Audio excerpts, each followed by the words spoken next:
Well, ladies and gentlemen, I just got these in yesterday from Amazon, and I ended up purchasing two different styles of this water filter. If it does what it says that it's supposed to do, then this is going to be a great alternative for those of you that may be on a budget and cannot afford one of the more expensive water filtration systems. And that is a zero water 5-stage advanced filtration.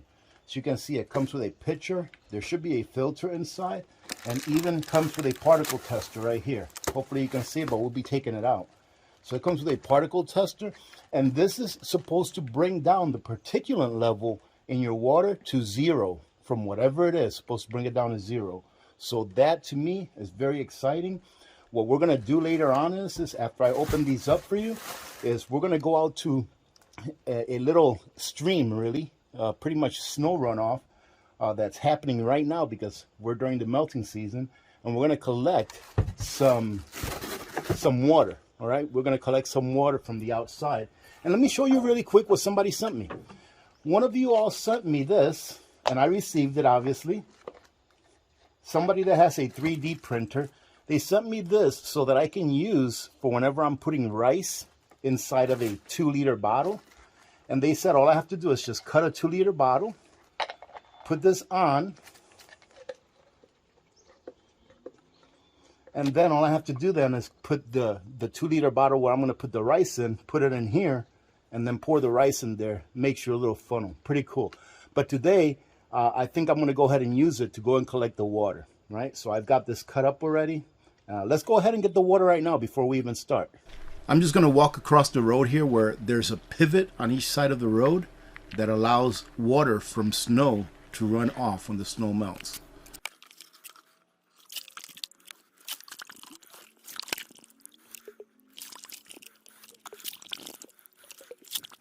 So as you can see, that ended up working really good. So all we have to do now is just take this off. Pretty cool, very cool. And just put our cap on it.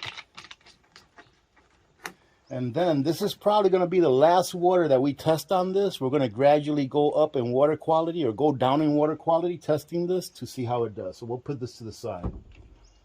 But now let's go ahead and open up one of our filtration systems. And I got two of them because one of them is a smaller system. I wanted to show you the different types that they had. So one of them is a smaller system that takes, what was this one? 10 cups of water, 2.4 liters. And the other one is a bigger system that takes 20 cups of water or 4.7 liters. They have the same filter, and they both come with a particulate tester that gives you the ppms or total solids in your water, all right? Parts per million. So let's go ahead and open this one up first. And what I'll do is I'll go ahead and put the price of each of these systems as they were on Amazon when I purchased them, okay? Because you know that prices on Amazon can change.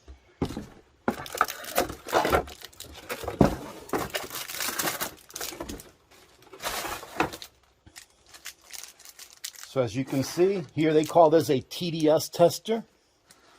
Okay, and then here's our water filter inside of our pitcher. And they also come with a couple of coupons if you want to get replacement filters. I also ordered a pack of 8 replacement filters. Sorry about that, ladies and gentlemen. I'm not sure if you can hear that in the background. That's my neighbor's diesel truck. He's getting ready to go to work. But if you look back here, it shows you a map of the U.S. and it shows you the approximate ppms that's in the tap water that comes in the state that you live in. So it gives you the approximate, like the average. So I'm going to go ahead and use Alaska, for example, because that's where I am. So Alaska, you see that it's blue, and you see here that blue, it says that the average ppm, or TDS as they call it, in the water, in your tap water, is 51 to 200, which is pretty accurate, because if you all remember reviewing some of my older videos on reviewing filters, you'll see that my tap water comes out around 170 or so before I filter it through my reverse osmosis. So what this is telling you is that if you're just filtering your tap water, bringing it down to zero, that you're going to get anywhere between 25 to 40 gallons of use out of this filter. right? So this is not something that I would use for everyday use, because I use a reverse osmosis system. But if you want to get something like this to put away, just in case something happens where you don't trust the water that you're drinking, you can have something like this as backup. And we're going to see how it works out here later on. So pretty neat that they have this map back here. The other thing that it comes with would be, that's pretty much it. It just pretty much gives you a little instruction manual in the back, and we'll go ahead and follow this when we go inside to test this out. I'm not going to bother opening this or anything like that for you all, because all this is just a bigger picture. It's the exact same thing, just a bigger version. The reason I bought this is because I'm going to be gifting it to my son and my daughter-in-law to make sure that they've got clean water where they're at. So let's go inside and let's go ahead and test this out. We're going to start out with my reverse osmosis water so that we can test this against the other one I have to make sure that this is accurate, this TDS or ppm meter. And then we're going to go with tap water, and then we're going to go with this water right here that I just collected outside. We are back inside, ladies and gentlemen, and so you can see I've got my pitcher here. Now the instructions say that before you use it for the first time, that you want to go ahead and wash the inside of it with some warm water and a little bit of soap. I already did that. I also washed the part that holds onto the filter, and as you can see, there is our water. Now one thing that I'm going to leave up for you here, you may not be able to see this, but I'll leave a picture of this for you. This shows you all of the heavy metals and the performance of this filter as compared to other filters. And look at that. You may not be able to see that, but it even says that it will take out 99% of the fluoride in your water if your water contains fluoride, along with chlorine, cyanide. So far, this little filter seems to be pretty decent for the price, but we'll see what the results are, at least as far as ppms go. Now the next thing that I have to do is I'm going to have to go ahead and take the filter out of here, and we have to run it under warm water for 30 seconds before we install it.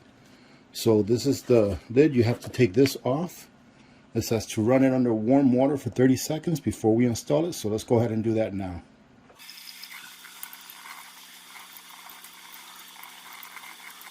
Now the next thing we have to do is this filter screws onto the filter holder from the bottom up. You don't drop it in, so you just put it in here and it threads in, and you can almost see that it's got like a gasket or an O-ring there. Feels like it's made out of silicone. So they say on the instructions to make sure that you put it on nice and taut. That way it creates a really good seal, which makes sense. So we've gone ahead and done that. Let's go ahead and put it in our container. And actually, before doing that, I'm going to go ahead and rinse it again because I have my hands on here. Now that I think about it, it'd probably be a pretty good idea if you used some latex gloves or rubber gloves when you're doing this. That's as simple as it is, ladies and gentlemen. So the first thing I'm going to do is I'm going to go ahead and take some water from my reverse osmosis system, and we're going to go ahead and measure it with my ppm tester and the one that they provided us. Now this one is mine. You've seen this one before if you've been with me long enough, and this is the one that they provided us. So let's go ahead and open up the one that they gave us here. Let's see if it turns on or if we have to put back on. There you go, it turns right on. All right, so let me go ahead and get some reverse osmosis water from our system. We're going to test that with both ppm testers, and then we're going to test our tap water without having it go through the osmosis to see what the difference is. All right, we've got 4 cups of water from our reverse osmosis. Let's go ahead and put it in here. And I'm only going to stick with putting 4 cups in there instead of putting the full 10 cups that it will hold.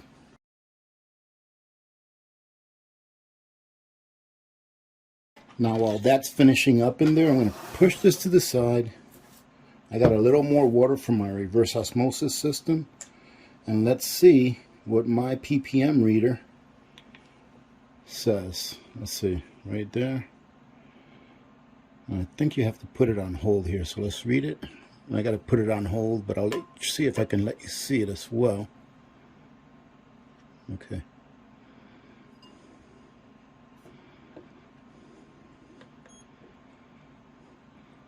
And there you go. Right there, it's reading 8, which is pretty good, being that I've never changed the filters on my reverse osmosis, and I've been running it for about 4.5 years now. Very, very good. So we're reading 8 ppms on that. And let's go ahead and try the one that they sent us.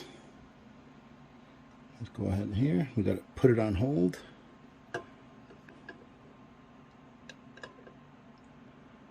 And there you go, 8 ppm. So they're both 8, which means that, as far as I'm concerned, they're both just as good as the other. All right, well, that's close enough. As you can see, most of it has gone through. What I like about this picture, to tell you the truth, is that you can use it both ways. You can either use it to pour this way, or you can use it with this little spout right here.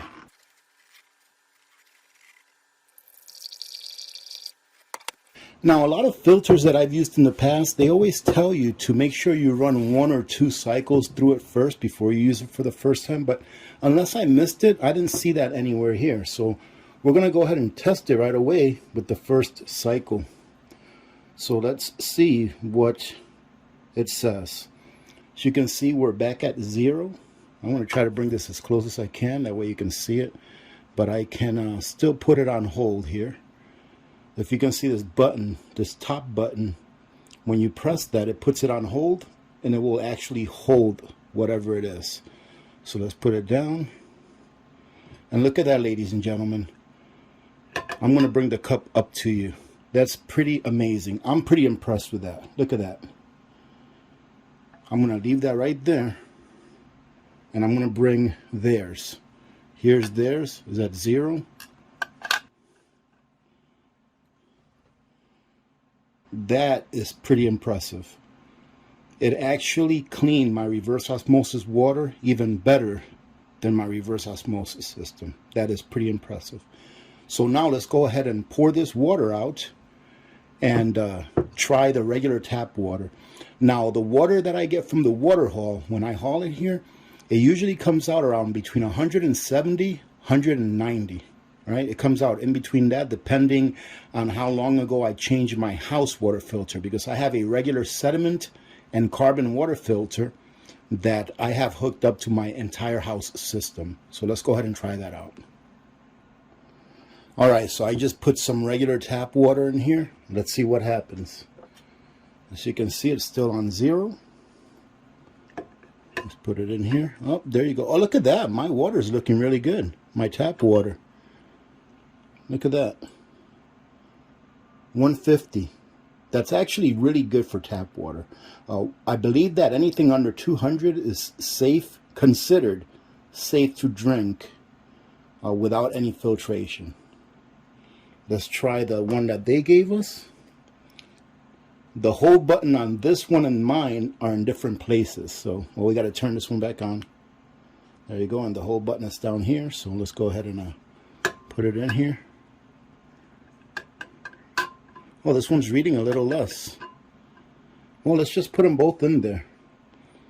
Let's put them both in there and see what happens with both of them in there at the same time.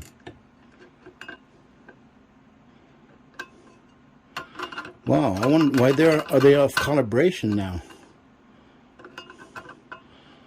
So now that I have tap water in there, they're both reading different things. I'm trying to shake the water around just to make sure that there's nothing wrong. Let me try to turn it off. This is a good little experiment, let me tell you that, ladies and gentlemen. So I turned them both off. Let's go ahead and turn this one off. And then let's turn them on while they're in there and see what happens. Turn this one on. Okay, now it's reading 145. Let me turn mine on. Mine is on the top or the bottom? It's on the top, on the bottom. So mine is reading 155 for my tap water, and theirs is reading 145. So I'm not sure what happened between the osmosis and the tap water. They're now reading two different things. But they're off by about 10, which is not terrible. And now comes what you've all been waiting for, ladies and gentlemen. This right here.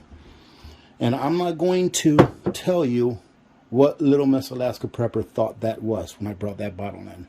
But I'm going to go ahead and get this water out of there, and then we'll pour this in here. So I went ahead and emptied this out. You can see there's no water in there. There's maybe a little residue of water.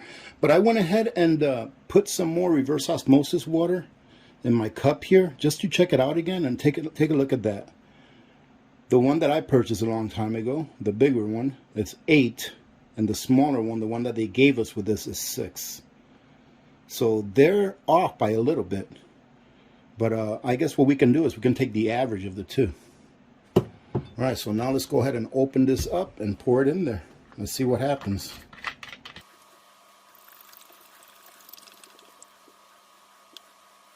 I think that's about enough. Have a little bit left, but that should be enough. We'll come back when that completely drains through.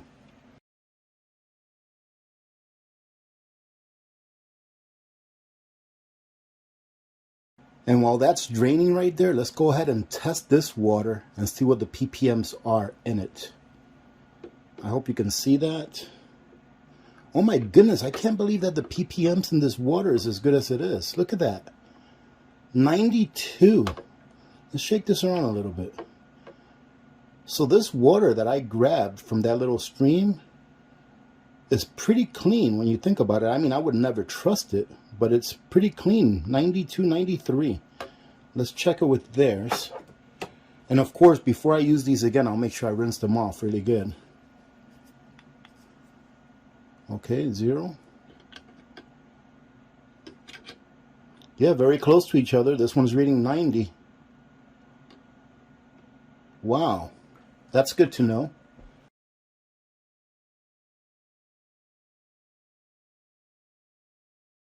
All right, ladies and gentlemen, that should be enough right there, but I wanted to show you this first. So being that the water that I took from the outside, that dirty water, fell between 51 and 200 ppms, that means that that filter, if I were using water that dirty all the time, that means that that filter ought to be good for 25 to 40 gallons of water. That's a good way to figure that out. It's somewhat amazing to me that that water is showing lower ppms than my tap water is. Incredible. So now I'm going to go ahead and clean this out, then rinse it out with reverse osmosis water, which is the cleanest water I have so far, and then we will test that water out. Or actually, I'll try to clean it out with a little bit of this water to get any residue that there may be in there from the reverse osmosis or my tap water. All right, let's just go ahead and pour a little bit in here.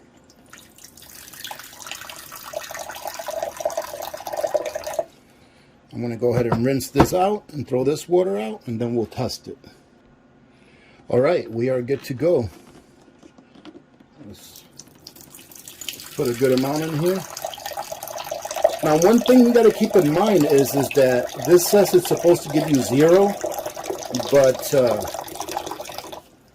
there may be a tiny bit of residue left in these sticks. So, but I don't know. So let's check it out and see. Let's turn it on. Okay, it's actually this way. Turn it on. Okay, let's put it in there. And you see that this one's showing, oh no, it went to 0. At first it was showing a 1. I'm not sure if you saw that, but it's at 0. Let me do that a little bit. 0. Now let's see what the one that they gave us does. Oops, I gotta turn it on. So this one's at 0. And you can see that they are both at 0. I am very, very impressed with this. Very impressed with it. Now, I know some people are going to ask me things like, will it filter out gasoline? Will it filter out this chemical or that chemical? Ladies and gentlemen, all I know is what I'm seeing right here as far as the TDS, or the parts per million, right? The TDS stands for something dissolved solids. I always forget what TDS stands for, but it's something dissolved solids. But all I know is what this is telling me right here, and the test that we did. And as you can see, it's still at 0. So I am very impressed with this, and I'm definitely going to be getting myself some more of those filters. Now, I only put things on my Amazon storefront that I really, really like because I've reviewed it or it has really good recommendations. So everything that I have in my Amazon storefront is something that I would get myself. I'm definitely glad that I got this. I'm not going to get any more pictures, but I'm definitely going to get more filters because in my opinion, this works great. All right, ladies and gentlemen, if you want to go check it out, just go to my Amazon storefront. It'll be there. I'll put it up in the front. That way you'll find it really easy. Other than that, very impressed with this. And by the way, I was not sponsored by anyone to do this. All right, I just saw this. I thought that it looked like a really good water filter. I was pretty impressed with looking at this online on Amazon. I was pretty impressed with looking at this and the specs that it had. And I'm pretty impressed with how everything worked out. So having said that, I hope you got something out of this. This is a great alternative to spending a lot of money on a Berkey if you can't afford it. I would rather have a Berkey for the long term, but if I cannot afford a Berkey, I would definitely do this because getting this with what, 8 additional filters will give you roughly 500 or so gallons of water. And it's still less than just the Berkey filter elements. But like I said, Berkey, in my opinion, is #1. This is just a good alternative. That's a budget alternative, in my view. Remember to be good to each other. When good people do good things happen. Remember to reach one, teach one, and repeat. If we all did this, the world would be a better place, and you know that it will be a better place. Many blessings to all of you and your families. I'm Alaska Prepper. I am out.